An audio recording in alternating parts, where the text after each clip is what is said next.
Welcome in to the DNVR Avalanche Podcast. We got Big E and Rudo coming to you live. It's officially draft week in the NHL.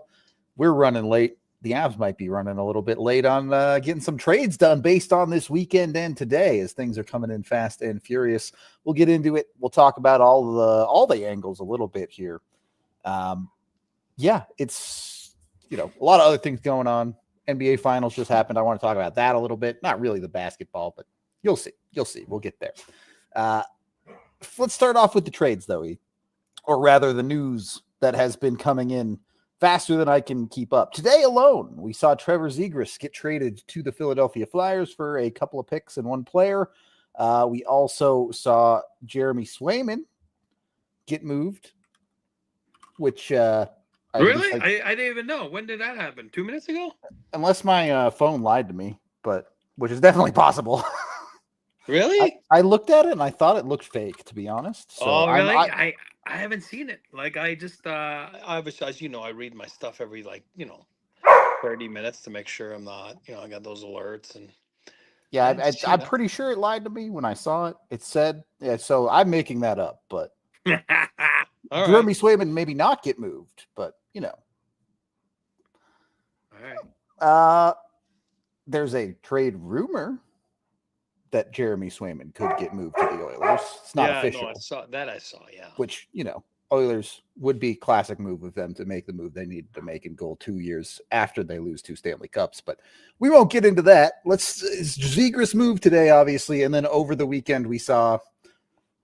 What do you call that Burakovsky move? Like a cap dump from Seattle, Chicago trying to get to the cap floor, whatever it is. It was Burakovsky, for Joe Veleno. We can get into those trades if you have stuff to say on them. From an Avs perspective, I look at these things and I think, okay, if things are starting to ramp up, when are the Avs going to get involved?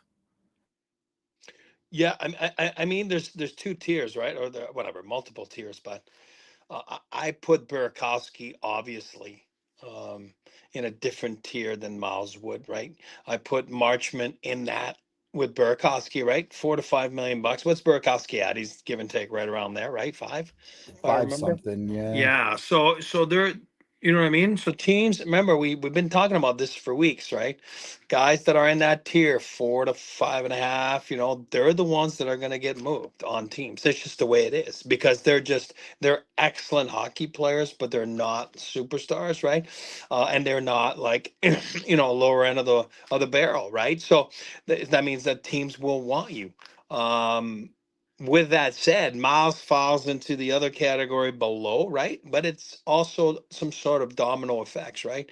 All of a sudden, Marchment gets moved, Burakovsky gets moved. I'm not telling you they're all the same players. I'm telling you that they fill roles on teams. And then all of a sudden, if teams were after Marchment, or, maybe other teams were, and then next thing, Seattle gets them. And maybe, all of a sudden there's not a lot of those guys available anymore. You go down to your Miles Wood type deals, right? You know what I mean? Because, they can fill in that role a little bit. They're a winger that can disrupt and chaos. And yes, Mason's been better than Miles. Let's not kid ourselves, But I'm saying, but sometimes you're like, it's a reclamation project, and you're like, I can get, again, if Miles is healthy and again, assuming that the Avalanche are moving on from, right? So, those things, they start happening. It is draft week. You're going to see more. And, you talked about Zegras, and if you're asking me my initial reaction, I'm like, because I know talk, and, And again, Trevor's a very skilled hockey player. I think he's shown promise this year about playing the right way, if there's such a word for it, right? And we all saw these last few months in the Stanley Cup playoffs. It's a different game. It's not a free-for-all game. And I think he's learned a lot under Cronin. I think he's, maybe was stubborn a little bit. I think he'd be the first guy to admit it. Now, if you ask me, talk him, I don't see the fit. You know what I mean? Like, and again, I love talking, but and talk will learn to adapt to people. So maybe it is a great fit. Time will tell. You know what I mean? But initial thought, it's like, oh, really? But then again, the level of in Philadelphia of the skill level is probably not at the all-time high, right? So I think he's right, as you know. I mean, you need skill to create goals, to put the puck in the net, and maybe they feel that they can get to him, and so to speak, and then obviously in Anaheim they feel that Paling is a perfect fit for Joel Quenneville type hockey, right? He always has that one guy like that, and then obviously they get those two picks that are, again, Zegras was what, 10th overall or whatever he was. He's a top. Yeah, somewhere around there. I forget Yeah, his that's what I exact mean. number. So again, you look at the value. He's obviously regressed a little bit, and you're gonna say Paling was the first. Yeah, but again, Paling is not viewed as a first round pick. He's a serviceable NHL player. Ninth for You know what I mean? Zegers. Ninth for Zegers. Ninth. There you go. Top 10 picks. So, hey, listen, it works out. It works out for both teams and what they were looking for, and you're gonna see more and more this week because it is draft week. We talk about trigger points and you know pressure points, and draft being one of them, and then obviously July 1st being one of them. So it should pick up a little bit. It's exciting. I don't think that Florida will ever be the same after this weekend. I mean, it's crazy. Those guys are nuts down there. The partying that's going on, that's great. It's awesome. But I think it's crazy because the American League's still going on. What is it, Yeah. tonight and Wednesday night, right? And Yeah. then and it happens to be like Vancouver versus Florida's team, and it's crazy. Again, Abbotsford to Charlotte, it's not an easy ride. I mean, those guys are A long pulling in trip. some Yeah. friggin' miles right now. So, yeah, a lot of hockey left, and but you got to feel for those people, for the Panthers that are probably going to those games, and it's kind of hard to go from a few beers in the ocean to go work a hockey game with your prospects. So, but hey, that's all part of it. So I'm sure they're gladly doing it. So, should be a good week. I wanted to jump off a couple of things you said there. First of all, you look at a player like Zegras, his name has come up a lot, question marks about his work ethic, all of that. But it makes more sense today, I think, for Philly than it did. You mentioned the skill level and stuff, but also not having John Tortorella as a coach.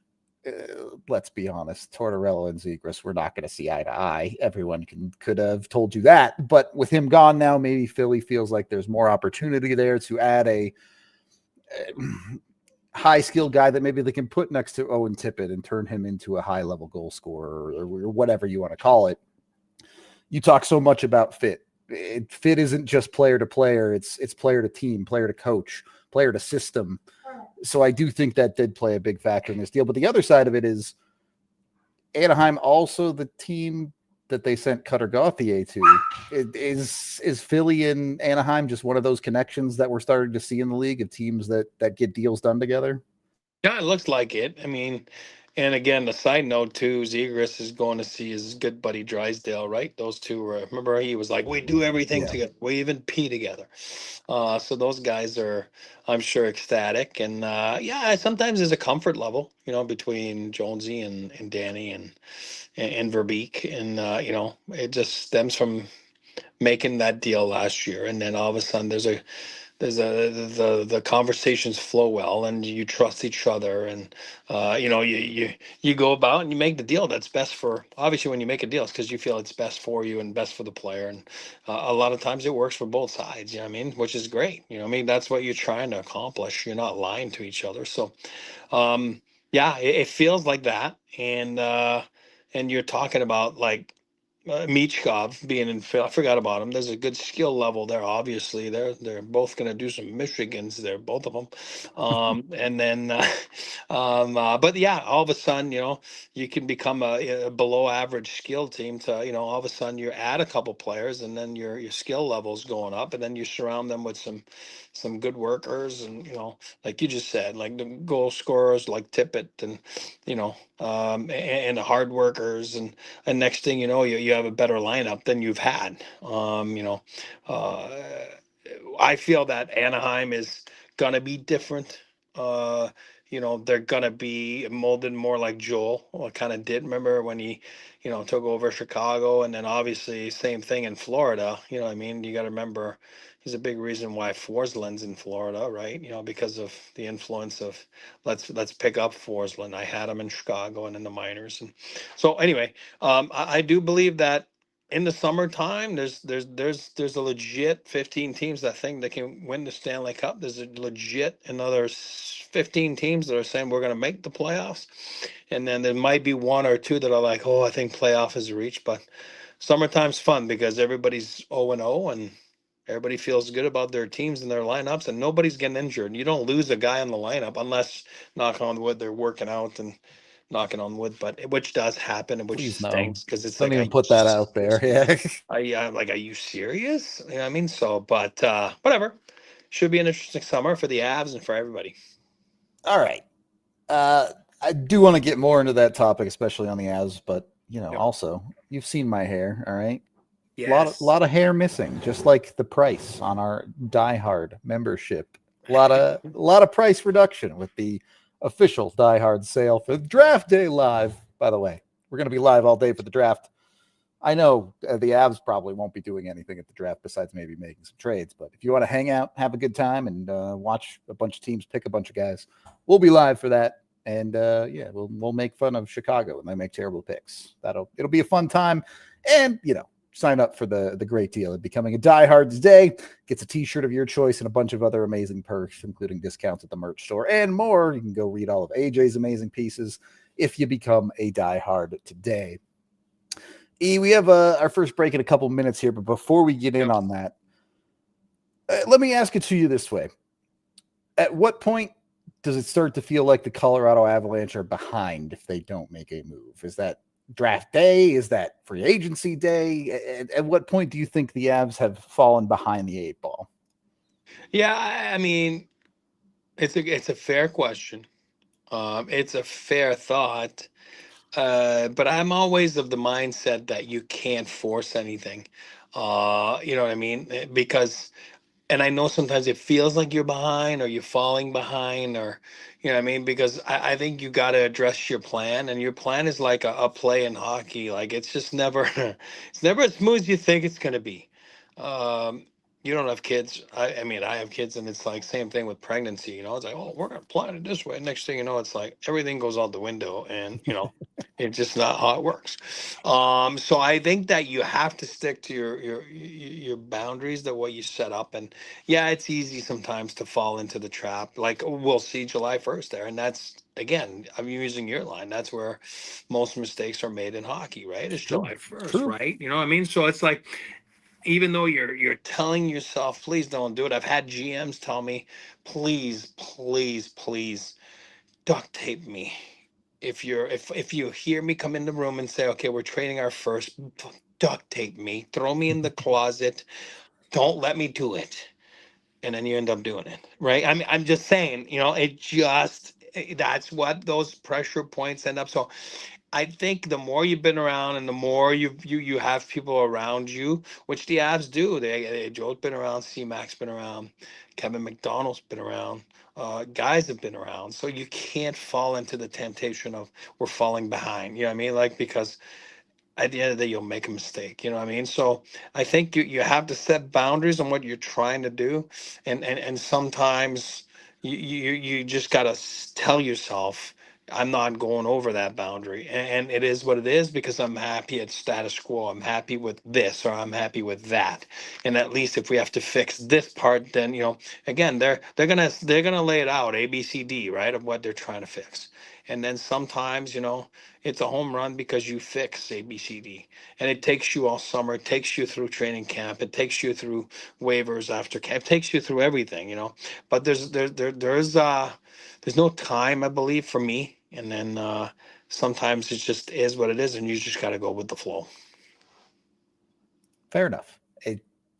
I think I would be a little bit more rigid if the Avs have made no moves to create cap space by free agency. It just limits so much of what they can do. And I know you can go over the cap and free agency and all of that, but I would feel like they're a little bit behind if they walk into free agency with 1.2 million cap space. So for sure.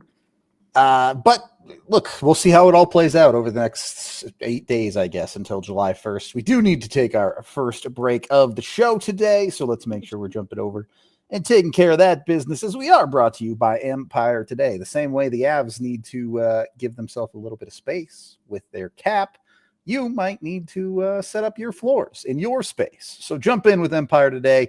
Go get the best flooring out there, whether it's hardwood, tile, or carpet. They only carry the best products. You don't have to filter through all the junk. You'll only find the good stuff over at Empire Today.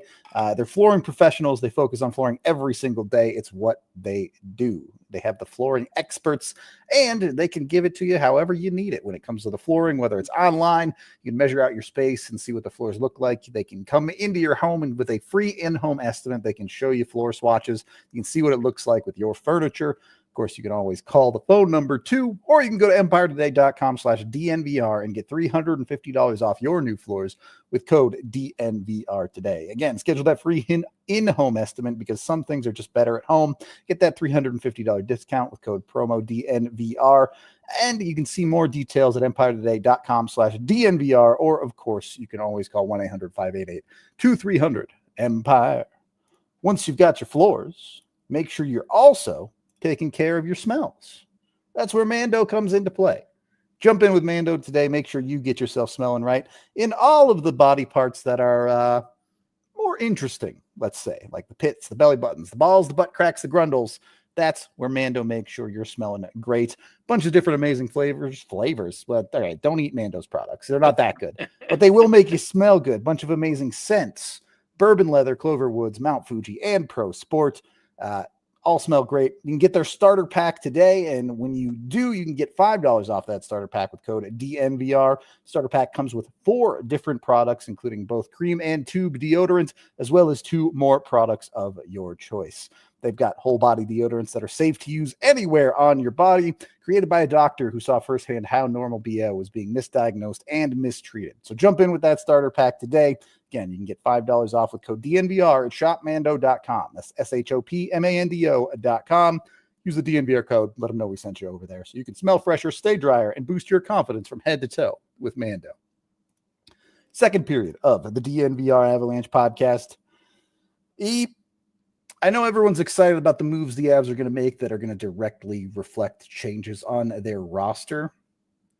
But with it being draft week, my question to you is, should the Avs try to trade back into the draft for picks? Now, I know picks are a resource that can be used to flip for immediate reasons, but they can also be used to actually pick players and fill out your cupboards a little bit, which the Avs are admittedly pretty thin right now.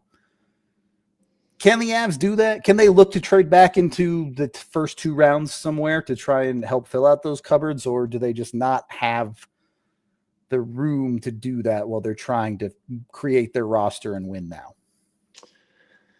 Well, I mean, obviously, you just said it. Win now is basically the motto and the mode they're in. Some teams are in different spaces. San Jose Sharks. Avalanche are in a different space. Their core is, and that's why they did what they did at the deadline, and which I thought was spectacular. Now that doesn't always translate to on the ice. It did for Florida.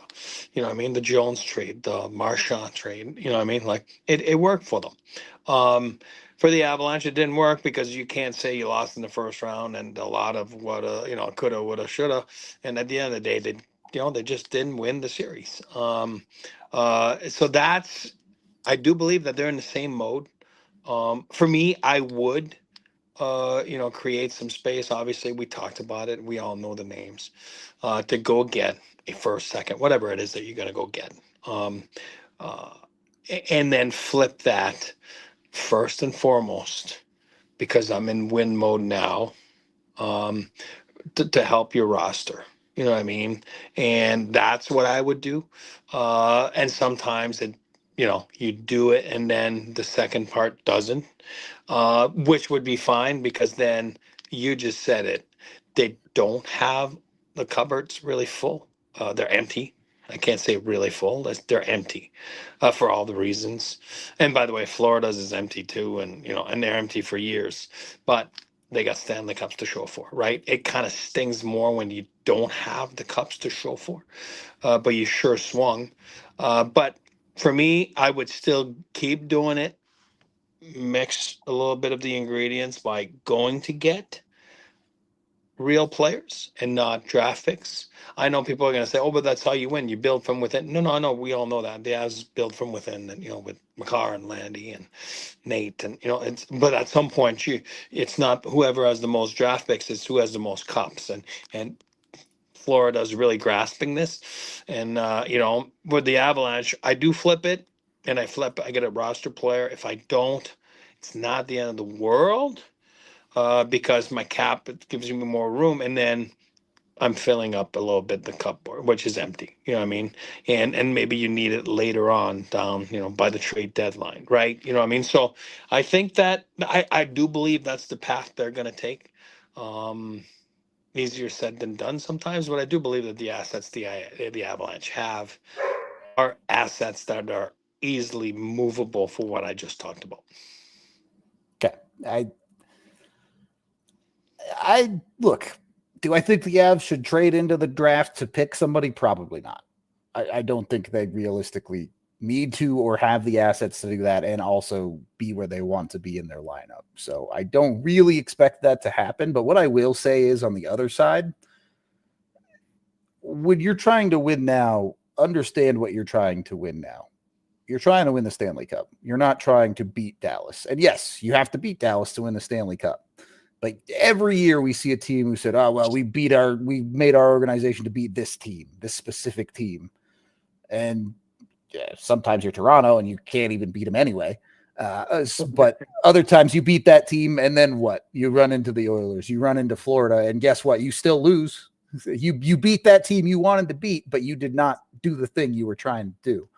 So I do think it's important to have a little bit of balance when it comes to making your moves, whether that be trading for a roster piece or looking for a draft pick or just flipping assets, whatever it might be.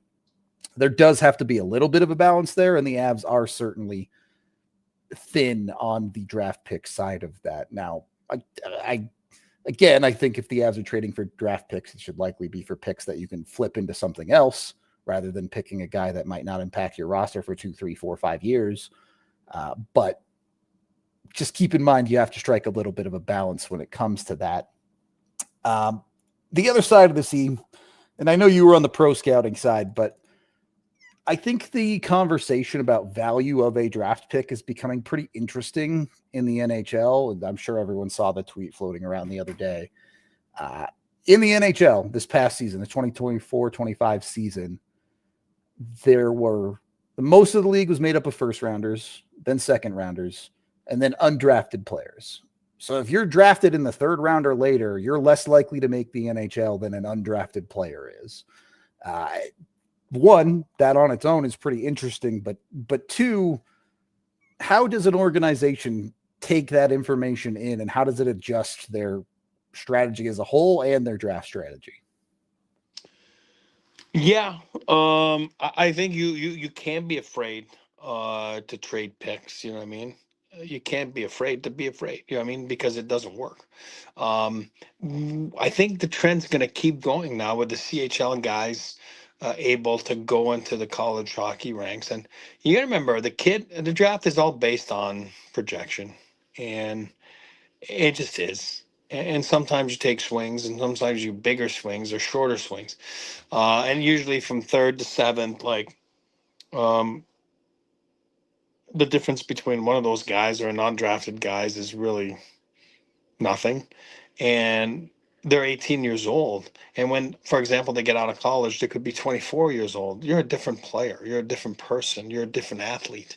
And that's why a lot of people look into it that way, where it's like, it doesn't really matter if I get drafted or not. And I tell kids all the time, like, it doesn't really matter unless you're a high pick, like a high first rounder. That's what I tell people. You don't want to be drafted because you don't want to be tied down to a team. I always tell them, you'll see, you'll be a better player, you'll be a great player by age 22, 23, and then you can pick wherever you want to go. Maybe a better spot for you, maybe an easier entry to the National Hockey League. So I don't think that trend's changing.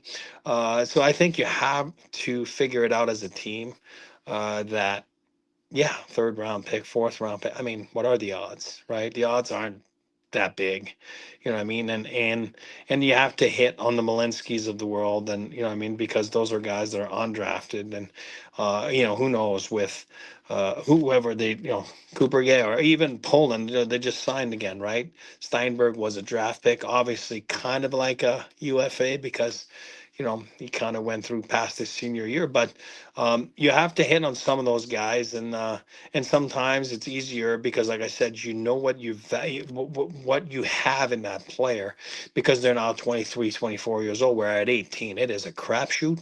It is purely based on projection, and you don't know. And a lot of guys. And again, you can say some names over the Avs draft pass. You know what I mean? Like they plateau. You draft them with high stuff at 18, and they just never get better. You know what I mean? And then you're like, huh? Does it mean it was a bad pick? I mean, yeah, ultimately it was a bad pick, but sometimes there's not much you can do. The guy just hit a ceiling right there and he plateaued, and that's where the rubber met the road for him. You know what I mean? Again, we always say that everybody ends up in beer leagues, right? It just doesn't matter. Sometimes it's 18, 22, Eventually, it's yeah. 39. You know what I mean? Everybody ends up in beer league. It's just a matter of when. So yeah, I think as a team, some teams value that. Some teams value picks and third and fourth round. There's like, oh my God, we got 32 picks. Where some teams are like, yeah, whatever.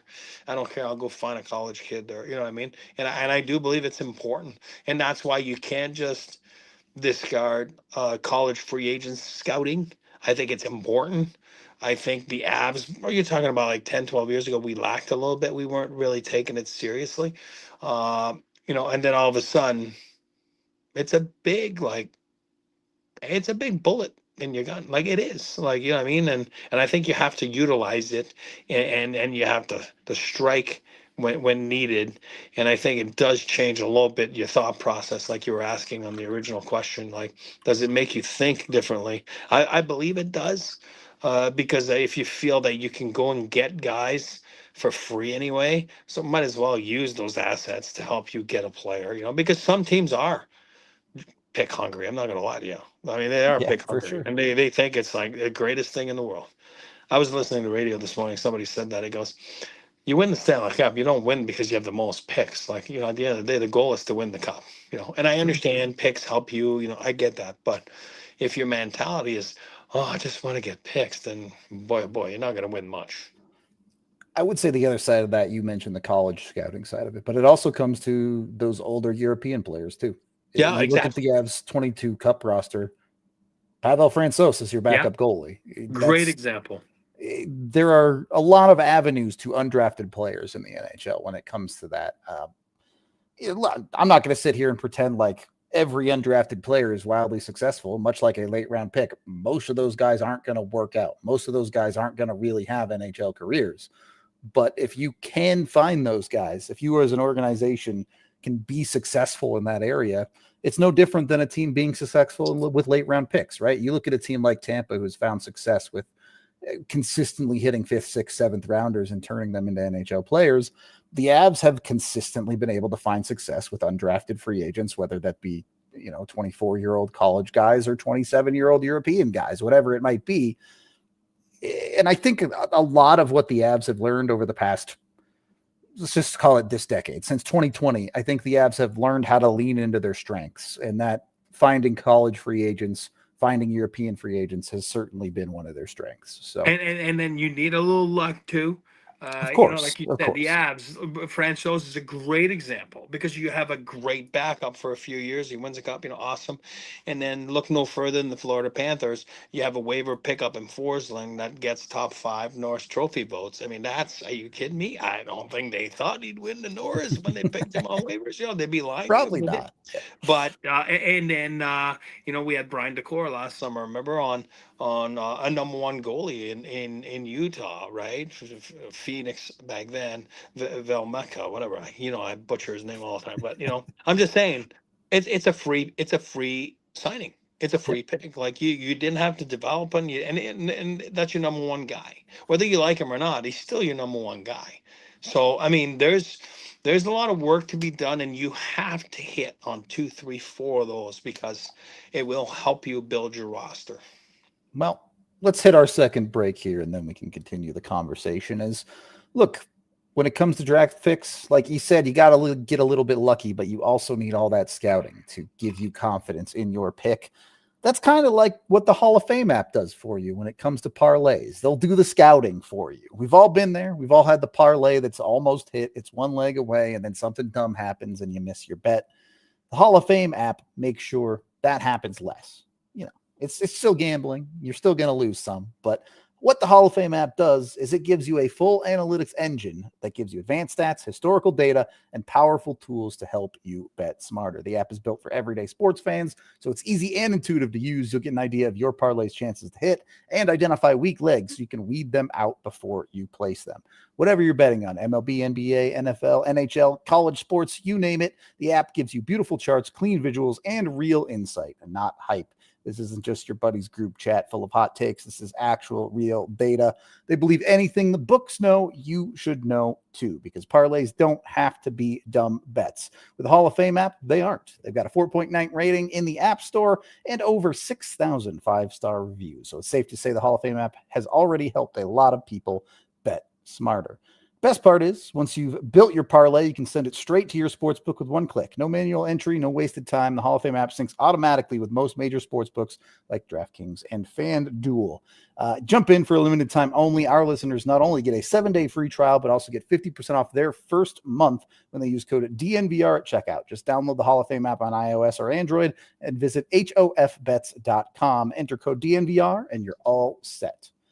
Once you make sure you're getting in on the action with Hall of Fame app, you can also get in on the action outside in real life with Volo. Jump in with Volo. You can play tons of different sports with them, including soccer, volleyball, kickball, pickleball, basketball, cornhole, and more. And they're pretty much all over the country. Here in Denver, you can play all over the city: Lodo, Rhino, Highlands, City Park, Cherry Creek, South Broadway. But if you live in any reasonably populous location, they'll have a Volo chapter you can get in with and just enjoy your summer. I don't know. It's actually supposed to rain again today, but the heat is here. The long days are here of summer, and you can jump out, meet new people, make friends, be social, or just use Volo as a way to be more active and have fun. Join in with the pickup leagues, as Volo is the largest provider of adult social sports leagues, at least here in Denver. Players can sign up as a free agent, small group, or even as a full team at all ability levels and backgrounds. Everybody's welcome. And you can use code DNVR10 to get $10 off any Volo league here in Denver. Third period of the DNVR Avalanche podcast. I want to shift gears a little bit as we see these trades come through. Look, we see guys that have been on trade blocks get traded. We see maybe some surprises of players get moved. And the big question I want to ask is, across the NHL, what is the list of truly untouchable players? Because June 23rd of last year, I was sitting here telling everybody Mikko Rantanen is untouchable. And obviously I was wrong about that. I'm curious what the list would actually look like. And like, if you want to make the argument that the answer is nobody, genuinely no one is untouchable, Wayne Gretzky was traded twice. Like, sure, I'm open to that. But realistically, there are at least 5 to 10 guys on my list that I just don't ever see getting traded. But I'm curious who you have on the list, E. Yeah, I mean, I do believe, hear me out here. Like, I do believe that the situation contract wise you're in makes a big difference. What I'm trying to say is I would put Connor McDavid in there as a untouchable, right? I mean, do we all agree? Same thing with Cale Makar, Yeah. right? You know what I mean? Cale, different situation than McDavid. McDavid is in the situation I call the Kachuk situation, where all of a sudden he addresses his contract in Calgary and says, "I'm not signing here long term." When you think about it, it's a little bit like Miko, right? I would have put Miko in that obviously untouchable thing too, but all of a sudden you don't think you're going to lock that guy up. Then at the end of the day, you got to trade him because you're going to lose him for nothing. Then you're going to get the Marner situation. You're going to get the, you know, God bless him, the Johnny Gaudreau situation, right? Just leaving Calgary and you're losing him for nothing, right? You know what I mean? When he goes to Columbus. Now Marner, you're going to lose him for nothing. I do believe McDavid would be in that conversation. Of course, he's one of the best players in the league, arguably the best player in the league. But if he tells you, yeah, July 1st this year, like, which I doubt he will, but you never know. Matthew Tkachuk, like, I'm not going to sign here long term. Then you have no choice. You have to trade the guy. You know what I mean? Like, you just have no choice. You do. So it's kind of a cool question, but I think that if everybody is in the same contract situation, then you could put like 5, 10 names probably. You know what I mean? But I think with Cale Makar, I wouldn't trade Cale Makar. I tell you guys all the time, he's my favorite player on the planet. You know what I mean? But what does he have left? You know, a couple years, whatever it is. And he goes to CMAC and he's like, yeah, I'm not re-signing. Wow. What are you going to do? Like, you got to get rid of him, right? Yeah. You know what I mean? And it's, it just contracts have a lot to do with it. But you're right. I mean, untouchables is a big word in hockey. You know, I mean, I think if you look back, maybe a few years back at Jonathan Huberdeau, you might have thought he was an untouchable in Florida. And arguably, this is a trade that changed the face and the culture of the Panthers, right? I mean, with another guy comes in and totally different player than he was. And, all of a sudden they're getting team success when Huberdeau was there. They weren't really getting team success, So, I mean, but then if everybody's equally on the same thing, I would put McDavid, MacKinnon, Makar, the three M's, right? Draisaitl. I think you got to throw a goalie in there. Who would you put in the goalie? Shesterkin? I don't know. You know what I mean? Like, I think you got to, whatever. Years ago, I'd have said Vasilevsky, but now Yeah, I I think don't it's know. going the other way. But I mean, obviously,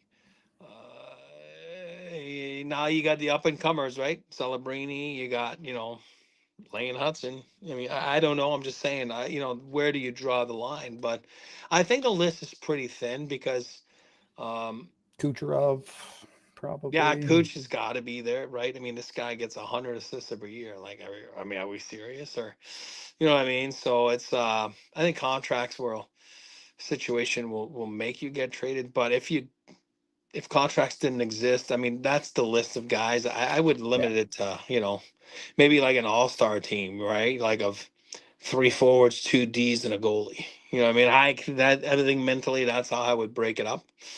But Cale Makar would definitely be on it, and so would Nate MacKinnon on the Avalanche side of things. Yeah. You get those borderline guys, right? Maybe a Quinn Hughes. Yeah. I know Heiskanen was hurt this year, but he might make that list. Absolutely. It's tough though, right? Untouchable is relative, If It's a big word. If someone did something irresponsible, like let's say someone comes to the Colorado Avalanche and says, I will give you my first round pick for the next 100 years for Nathan MacKinnon. You got to at least think about it. Yeah. Yeah, I know. At a certain point, there's just so much value that you have to do it. And, that's on a team making a silly move, doing a mistake, most likely. But yeah, if the price is right, I do believe truly no one is untouchable. It's just sometimes that price is so astronomically high that no one is going to think about paying. Well, think of the Lindros trade. I mean, oh my God. I mean, what a ransom you got back there. You know what I mean? So what a ransom you got back. And sometimes you just make a mistake too. Not that it's like an untouchable, but for older people there, like John Leclerc gets traded out of Montreal. I think his best season was like 17 goals. He gets traded to Philly, and the guy scores 50 for a few years straight. And you're like, what? We got a 50-goal scorer. And again, it was for Mark Recchi, which, again, arguably a Hall of Famer, right? Rex, did he get in? Or did Recchi get in? I think he did. He just got in, or whatever. I mean, for years we were talking about it. I think Rex got in, but again, not a throw-in. You know what I mean? Like, it's not. Yeah, 2017 he got in. Yeah, but Eric Desjardins was part of that deal and all that kind of stuff. But kind of cool, you know what I mean? Like, all of a sudden you're getting a couple good players, but also you're getting a guy that scores 50 for you. Cam Neely back then, the Bruins, same thing. Barry Peterson, all of a sudden he scores 50 for the Bruins. You're like, what? Where'd that come from? Did we miss out on this one? Like, but whatever. So that's why trades are fun. But untouchable is a big word. But there's certainly guys that are elite in this league, and they're above everybody else. And we certainly have two in Denver that are elite and above everybody else. No doubt about that. I never say never. Obviously, we learned that lesson the hard way last year with Mikko, but it's a lot harder to trade MacKinnon and Makar than it was Mikko, and it was pretty tough to trade Mikko. I'll put it to you that way. Yeah. Another topic I wanted to move on to, and this is, I don't know if you watched the NBA final game yesterday, but Tyrese Halliburton messes up his Achilles. I don't know what the injury is, but hurts his Achilles 10 minutes into the final game of the season, game 7 of the NBA finals. Doesn't play the rest of the game. His team goes on to lose the finals. That's it. A conversation came up because this was like the 10th guy this year in the NBA to hurt his Achilles. The Avs, obviously, over the past half decade have been one of the most injured teams in the NHL, and we're seeing injuries happen incredibly frequently across sports in general. So I'm curious your take on this, E. What's happening? Because in modern sports, we've never seen athletes more in tune with their bodies, working harder on keeping themselves healthy. And yet all of these injuries continue to pile up, especially as a jaded person who watches the Avs every year. You just go into the season knowing half the team's going to get hurt at some point. Yeah. What is this? Just, are we approaching the human limit? Can human bodies only take so much, or is there something else going on here that can maybe be mitigated? That's great the way you're saying it, though, the human, body, which is, at the end of the day, that's what it comes down to. I think that athletes are so in tune. They're fine machines right now. They're well-oiled machines. They know their bodies. They got all the coaching body-wise that they can get. They get all the tools, from cold tubs, obviously, something simple as that, to all the other equipment, and that can make your recovery faster, and all the machines that can get to that, or get your body ready for a grueling season.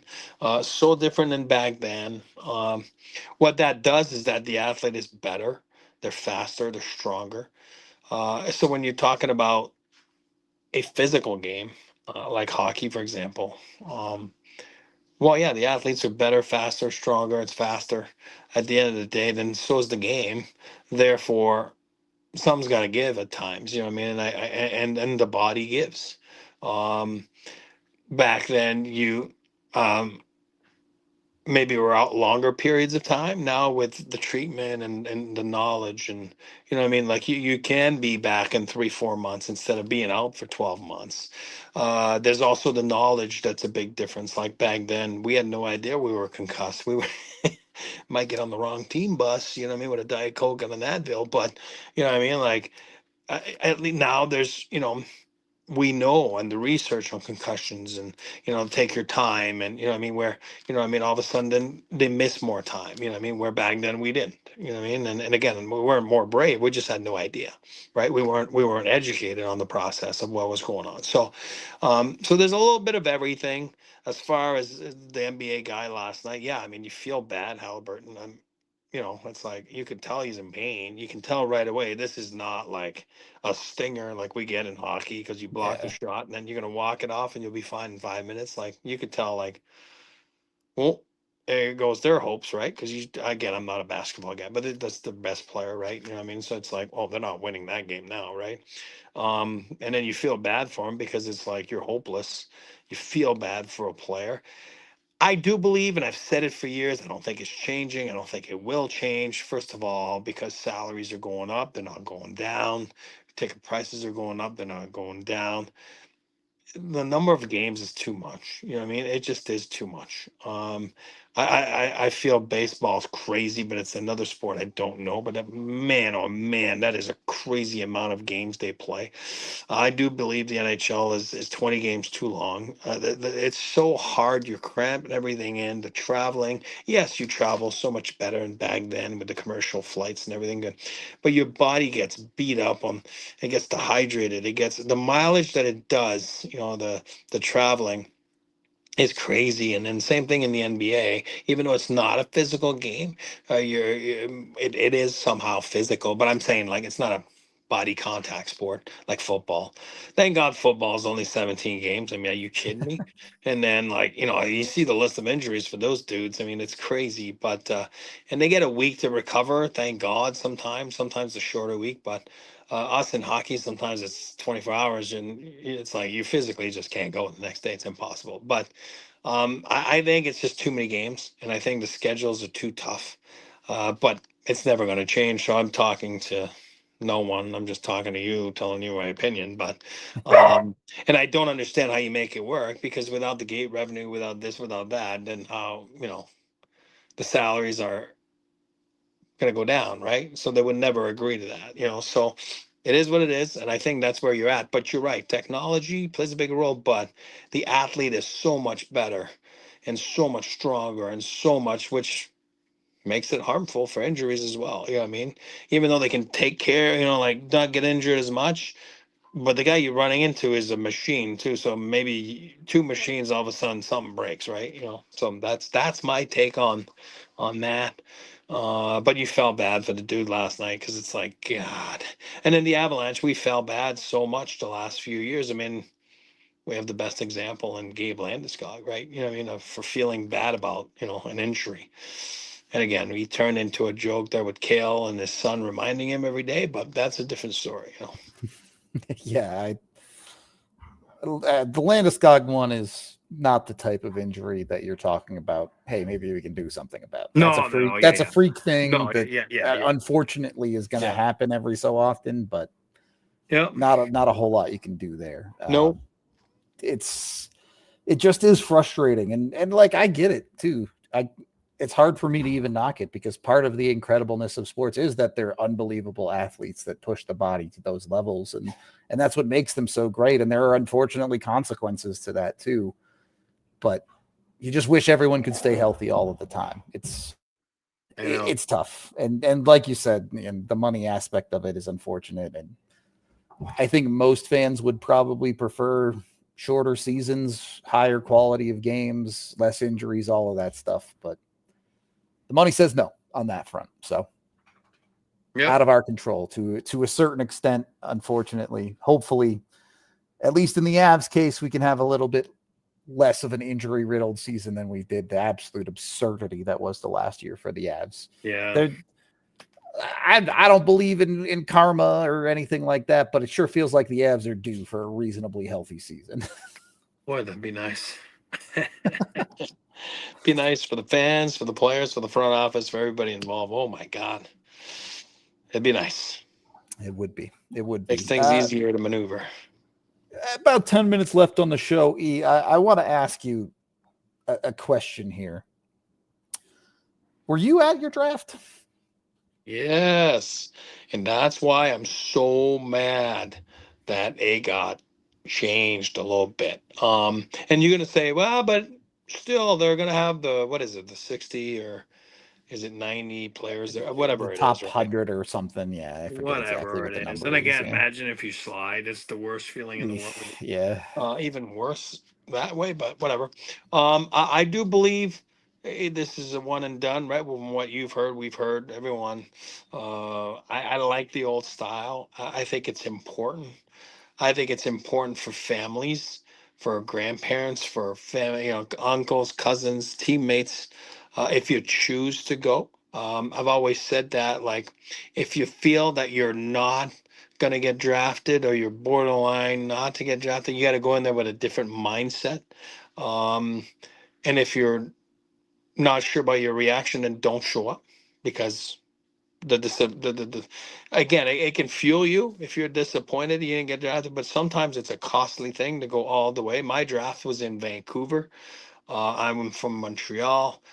My dad was an agent at the time, and obviously, always went with clients, and I used to go in the draft. Believe it or not, it was always in Montreal pretty much every year back then. It was crazy. It was like that's just the way it was. So I've been to a gazillion drafts, because I go and help out, and with my dad's clients and their families, and make sure we're good. This one was away. It was away in Vancouver. It's a hike. We went there as a family. We went there as a family trip because we were going to. I just graduated high school a few weeks before, and we went with my. I think there was only one client that year, Carl Dykhouse. He ended up being a first rounder to Chicago at the time.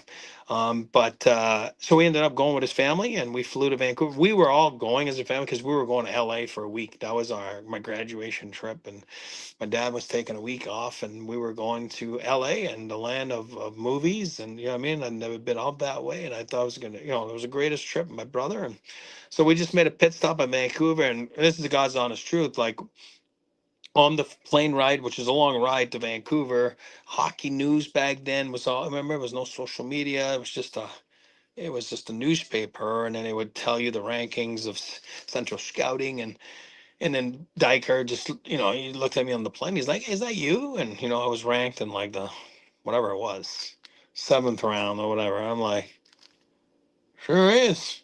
I'm like, "Oh wow, that's cool." You know what I mean? And I told my dad, I'm like, "Hey, I'm ranked." You know what I mean? He's like, "Ah, but you know what that means, right? You never know. You know my rules." And I'm like, "Oh, no way." But still, it's still pretty cool. I said, "What if I get my name called?" And so my dad was like, yeah, don't have those hopes or whatever. Don't be like that. But if it does happen, yeah, enjoy it. And I'm like, yeah, but I got one problem. I only have t-shirts and shorts. We're going to LA. You know what I mean? I didn't pack a suit. You know what I mean? I'm going in there just to sit in the stands. And so you know what? We went and got a suit in case. And then I put on a suit the next day. And we went to the draft, and my brother as well. And same thing. He was ranked a little later. He was already in college. And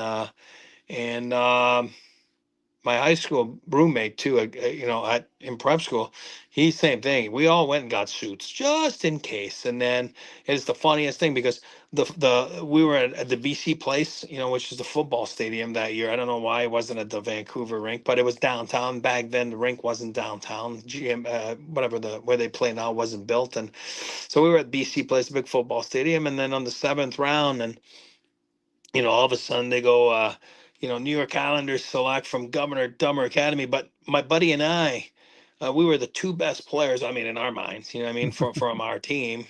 And, you hear that on the, we were ordering 2 hot dogs each. And, I mean, I swear, we were just on the concourse, and they say from Governor Dummer Academy, which was the school that I was playing at in Boston area. And it said, like, my buddy and I looked at each other because we're like, my roommate and I were like, "Oh my God, one of us is getting drafted. This is crazy." And they said, "Mike Gilbert."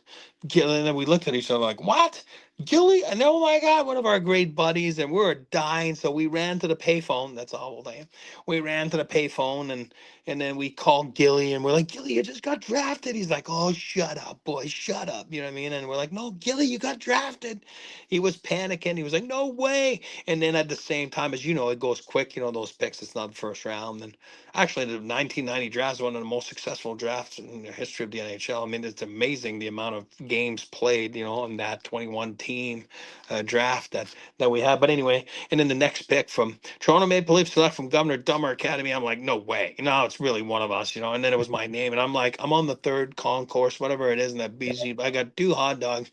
I'm running down the aisles, going downstairs. I got ketchup, mustard dripping, and I don't even know where to go. And I'm blacking out. I don't even know where to go. And I jumped over the fence or whatever it was, and I ran. I was like, "Oh, this is the coolest thing." They must have been looking at me like, "What the hell, seventh rounder?" Well, back then it was kind of like a fourth rounder or whatever it is.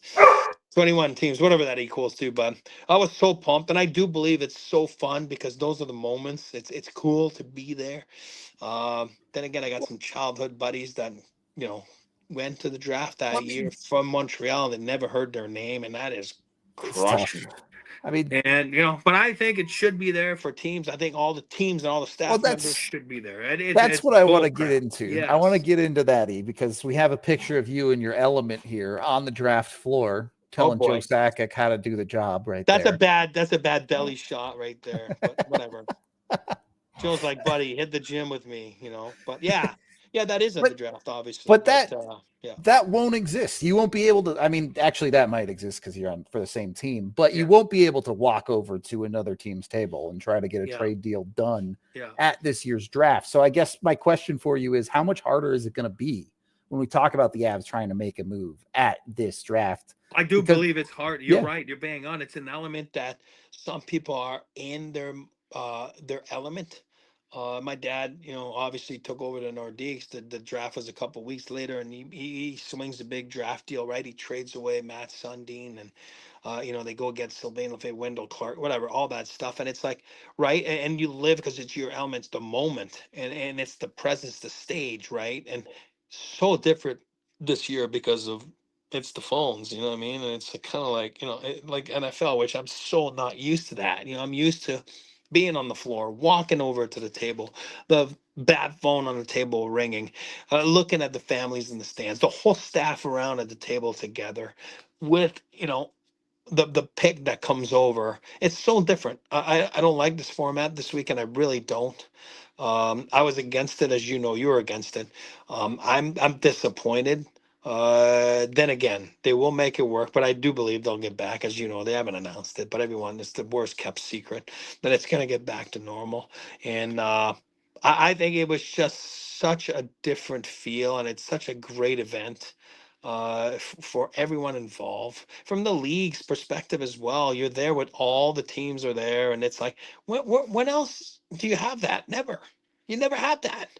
It's not like teams are flying into Stanley Cup finals and let's hang out. The furthest thing you want to be is at the finals, you know what I mean? Because you lost, you're like, oh my God, I don't belong here. So I do believe they missed the boat a little bit there. I understand what they were trying to do, but I was not for it. Not that they asked me, but I was really against it for all the reasons that I just mentioned. And it just is. It's a unique weekend, like or a week, because you get in there as a team that Monday, Tuesday, everybody flies in, whatever. And then Wednesday, you have your final meetings, and it just feels. And you go in the elevator, and it's like, oh my God. And then it's usually 3, 4 hotels, and it's like, oh yeah, I saw Rudo. Let's say you're running the Anaheim Ducks, and I saw Rudo in the lobby there with, whatever. McDavid's agent, you know what I mean? And oh man, I think they're working on something, whatever. I mean, you know what I mean? There's so much you can do where if you're sitting in 32 different cities, it just takes away from that. It takes away from the moment. You know what I mean? Because some guys shine on the draft floor. They do. They do. I'm talking about management. They do shine. Not me telling Joe what to do, because that is not my forte. But Joe was just starting in that picture there, which was fun. And then at the end of the day, I think it's important. I think it's important for the guys to get their names called and to be there a minute later and shake the hands of the people that just drafted you. Getting on a flight and going there the next day, I get that, but it's not the same thing. And I think you're missing on the moment. And it's unfortunate. I'm a little disappointed, but I'm biased because I had such great memories of the draft growing up my whole life with my dad's clients. And like you said, with my mustard and ketchup chin going on the floor in Toronto. With Toronto, sorry. all right. Got a hard pivot here because there is technically some Avalanche news that we can wrap up the show with. The Avs ECHL affiliate Utah Grizzlies are likely to be sold and relocated. It sounds like the new ownership group is trying to move them to Trenton, New Jersey. Yeah. So ECHL, not a ton of players go through the ECHL and come to the NHL, but it does happen, particularly in goal. You had a great season from Trent Miner this year, who did spend some time there. So an interesting factor. I don't know that they will necessarily continue to be the Avs affiliate if they are all the way out in New Jersey, Yeah. but some news to watch in what is the larger umbrella of the Colorado Avalanche's developmental system. Yeah, and again, the ECHL, great league for, again, like you said, goaltenders. But with Utah, the Mammoth, we can't say the hockey club anymore, the Mammoth going in there, obviously the writing was on the wall a little bit, I think. That fan base was going to get and I absorbed, do believe that there's been some health reasons as well in the ownership, right, group, and it sounds like it, and it sounds like they were great partners of the league and everything. So wish them good luck, and hopefully everything works out good. And they've had a good run there. So hockey in Salt Lake's been going on for a long time before the Mammoth, and a little bit like Denver back then, right, with the Grizzlies, and obviously different league. We didn't have an ECHL team, but Spurs for a bit, Denver Rangers, and Tony Granado, Mike Richter, guys like that played in Denver. So yeah, best of luck to everybody there. Yep.